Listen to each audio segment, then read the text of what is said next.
imizwa ishuthi yenze ukuthi ingasebenzi nakumuntu wesifazane. Yeah. Kuyenzeka ukuthi ingasebenzi. Uma ungachaza iwunga kuthiwa iyayiqeda imizwa yabantu besilisa ngokuhamba kwesikhathi. Wena wenze njani ngoba uhamba nomuntu wesifazane? Yena ugcina naye esegaxele ngena la kuyiwunga. Uma esegaxele niphila impiloni. Mfethu imizwa yona angani noma kwenza ukuthi ngisamusha yini yona igazi lisafudumele. Ukuthi imizwa iyaphela mntakama. Kuba ukuthi iwunga iya replace uthando lalo. Izimo zothando i-replace nje kube yona unumber 1. Ake ngibingelele mbukeli lapha ekhaya igama umzothola ngalakhe sabatha Wiseman DJ point izonhle kunazo zonke insizwa eningizimu Afrika imfuenhliziyo emashumi. Njengamanje sishilo ukuthi cha sifikile sigalelekile iNethezeka TV siyasebenza sehla senyuka sisemgwaqweni sesitradini siyafika estradini sikhuluma into eziningi ezithinta umphakathi. Njengamanje sinenkosazane ephinde ibe umhlali wase estradini isemgwaqweni la ehlala khona ihlala khona ngezathu ezithile mhlawumbe izoyibikela yona isho ukuthi ifike kanjani khona la emgwaqweni. Njengamanje inkosazane angivele ngikubingelele ngwamukele kwiNethezeka TV. Yebo sawubona. Nkosazane ungitshele igama nesibongo nokuthi udabukaphi emakhaya ufike kanjani lapha eThekwini? NguNothando Simamane ngisuka eMkhomazi. Ukufika kwami la eThekwini ngafika ngizofuna umsebenzi ngangabe ngisawuthola ngase ngiyahlala lemgaqweni. Ungatholi kakho umsebenzi ukufika kwakho kokuqala nje uthi uyafika wafikela kabani kwenzakalani uze ugcina ufika lapha emgwaqweni? Ngafikela khona nje lemgaqweni. Ukufuna kakho umsebenzi wawuthenjisiwe ukuthi uzothola eThekwini? Cha ngangathenjisiwe ngizotry inhlanhla nje. Okay, nkosazana ake sikhulume indaba yokuqala kwakhe mhlawumbe ungena kwidakamizwa uma ufika lapha emgwaqweni kuze kufika kulesimo mhlawumbe sempilo okusona njengamanje kuqale kanjani noma kube khona ukuhlukumezeka ngaphambi kokuthi ufike kusona? Cha akukho ukuhlukumezeka. Kwenzakalani ngaphambi kokuthi ufike lesimo? Shuthi ngahlangana nabangani ababhemayo base beyangithestisa ngase ngiyabhema nami ngangena kanjalo. Ake sibuke izimo nezinto ejwayele ukwenzeka lapha emgwaqweni. Ngiyezwa ukuthi eindaweni eziningi uma nifika njengasema police station nizobika mhlawumbe ukuhlukumezeka nizovula amacala athile akwenzeki. Kunina njengabantu besifazane ngabe namukeleka kanjani manifika eindaweni la khona efanele ithembele kuzona? Hayi asinakwa njengabantu abahlala emgaqweni. Asinakeki. Into yethu ayibi serious abayinaki ngoba sihlala emgaqweni. Iziphi izinto noma izimo enike nayibona ukuthi zenzeka kubantu abasuke behlala emgwaqweni ongayibala njengamanje? Iziphi ongayibala ukuthi lezi zenzeka emgwaqweni kodwa kumanje akaze ikhulunywa futhi akaze inakwe? Engakusho nje okuke kwenzeke ilaba esike silale nabo khona oyedwa wabo owareshwa waqede waya epolice station. Epolice station bafika bangabathenda ngoba umuntu owekade emrephile akamazi. Ake sibuye la sibheke indlela enisizakala ngayo. Kukhona inhlangano ezike ifike la zikhuluma indaba yosizo, zikhuluma futhi indaba yokuthi zinganisiza kanjani. Uma zinisiza niyayemukela inhlangano noma kube khona izinto ezenzekalayo noma kube likhuni ukuphuma mhlawumbe kuyidakamizwa ukuze ukwazi ukungena kwinhlangano ezithile? Ya kunzima kona kodwa zikho inhlangano ezike ifike. Umuntu kafike ethi uzokusiza ahambe angabasabuya. Umbuzo uthi mabefika bafike benithembiseni noma kukhona mhlawumbe izinto abenza ngazo noma benishotha izithombe noma behlale nani kuphela noma kube khona abakwenzayo abakuthembisayo noma banika ukudla ngaphambi kokuthi benithembise ukuthi bazonisiza? Hayi ukudla bayasinikeza umuntu akushuthe akubuze igama lakho ukuthi uhlalaphi mase yakutshela ukuthi ngelinye ilanga uzofika azokusiza ngabasabuya back. Indaba yedakamizwa abantu besilisa esike sakhuluma nabo bakhuluma indaba yokuthi zibaqeda mhlawumbe uzwelo kwesinye isikhathi ngisho benalo abanye bephelelwe imizwa, abanye uthola ukuthi bengazi ukuthi baphila nhloboni.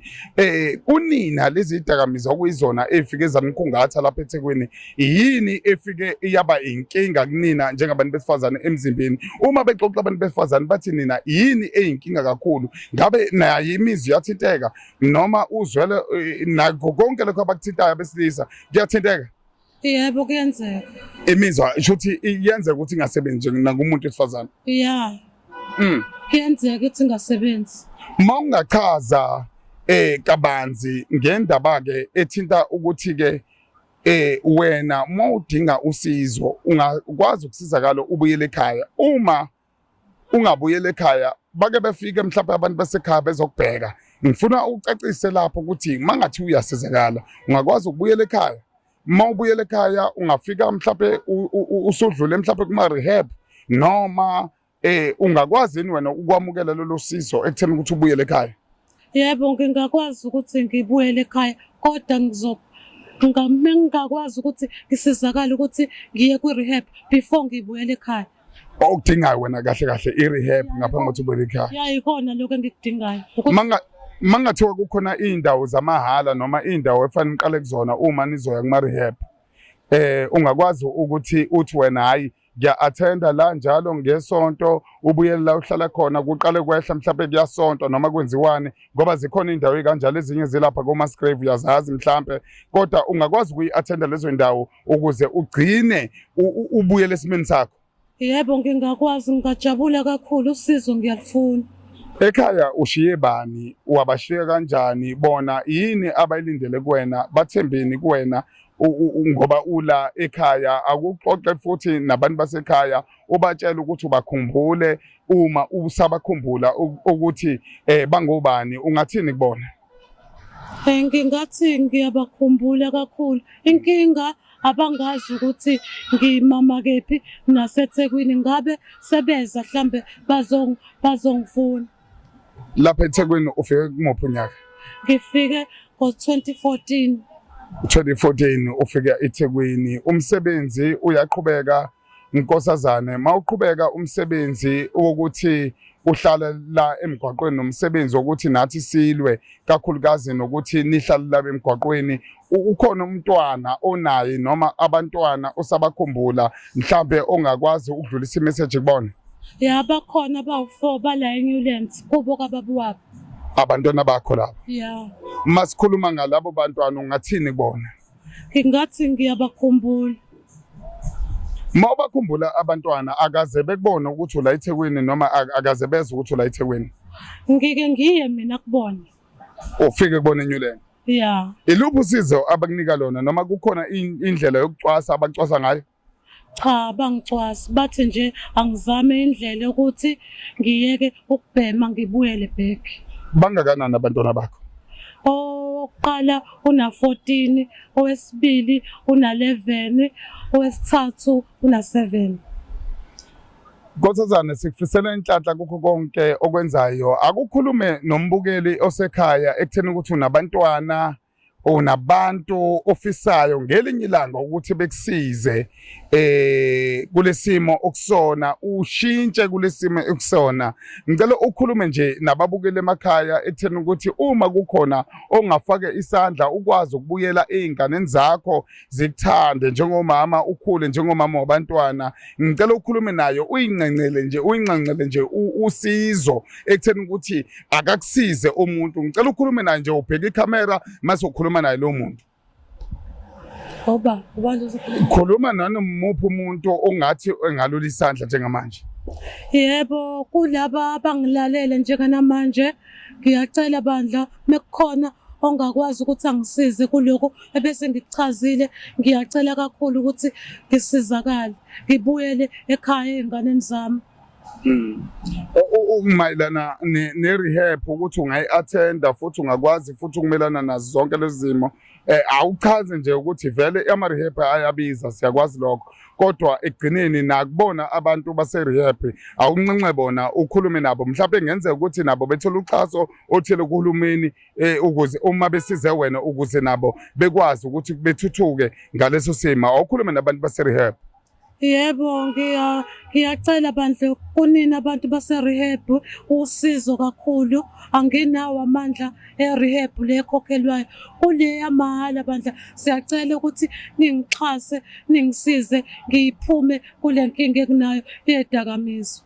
Sibonga kahle okukhulu Nkosazane. Okunye okungasala okuthinta kakhulukazi indaba yokuthi uma kuya ngokuthi manifike e-rehab bakhala ngokuthi nina nithi masenifikile niphinde nibuyele kulesi simo ade ningene kusona. Ngifuna ukubuza ke ekutheni uma kuya ngokuthi nina niyabuyela kulesi simo noma kukhona ababuyelayo, ungathini kubona laba ababuyelayo noma suke wababona abantu abathi mabeke baya e-rehab bebuyele kulesi simo basuke bebuyeliswa yini kangaka le ebabuyisa ey'dakamizweni?